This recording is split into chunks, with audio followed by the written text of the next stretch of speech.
Hi, I'm Rebecca Hines. Welcome to our very first episode of chnology. In this series, we're going to be sharing free tools that you can use to get the most out of every little scrap of technology you have in the classroom. And we're going to start this first episode with Class Dojo. Now, this is a tool that I've seen used across the country in high school classes, in elementary classes, and everybody's using it pretty much the way it was designed, which is as a classroom management tool. But I'm going to suggest that you think about how you can also use this to keep track of that other data that we need in the simplest fashion possible. Class Dojo allows you to customize behaviors, and I'll show you how in just a moment.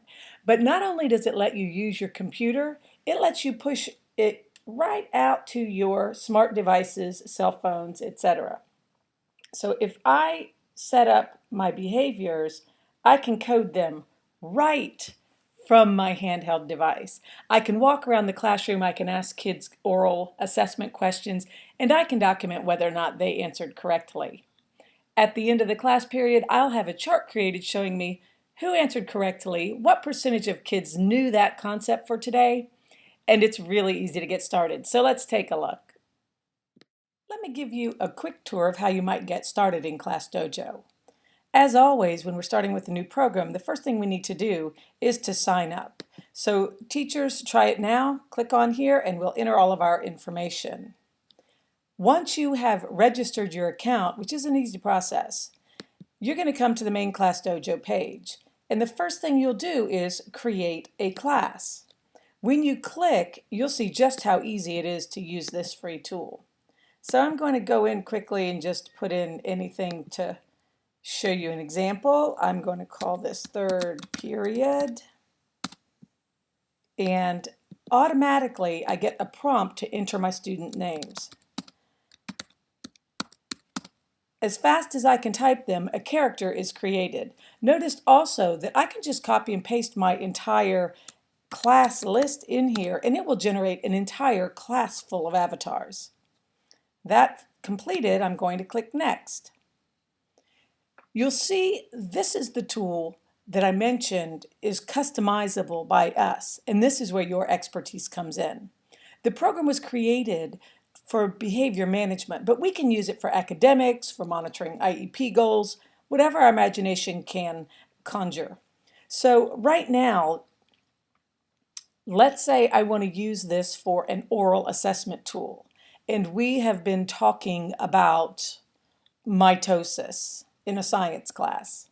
So I don't really need these other behaviors, and in fact, they may get in the way of my coding. So I'm going to try to get rid of some of these. I might keep on task, I might keep participating, persistence, but I'm going to get rid of teamwork today because we're not doing something with teamwork.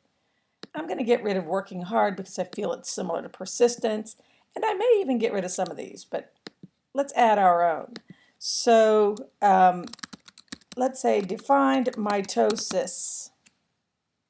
I'm going to hit save. Maybe I'm simply walking around asking students to define mitosis.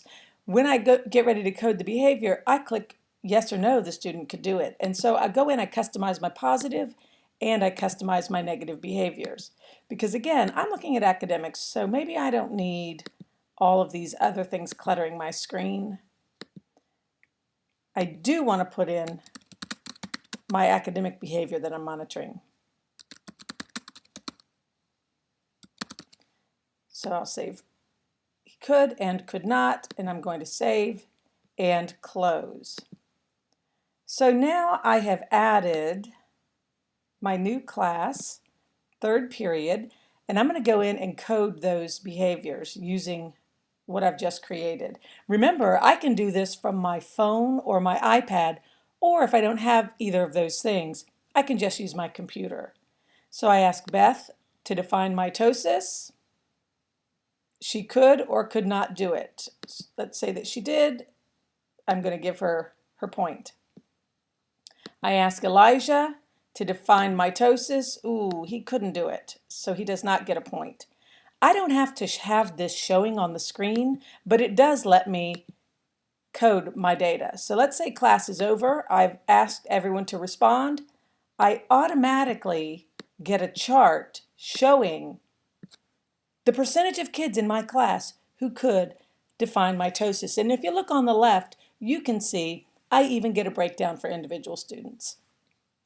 So whether you're using this as a tool for students, whether you're using it a tool to share with parents, which is also an option, you see up here you have parent accounts, or if you're just using it as a simple way to track behaviors or academics, make Class Dojo a part of your classroom.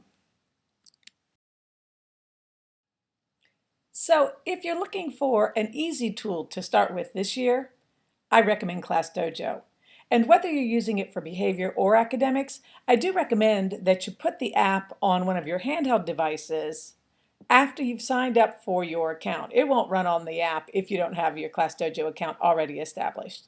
So take a look and get started today. We'll see you next time.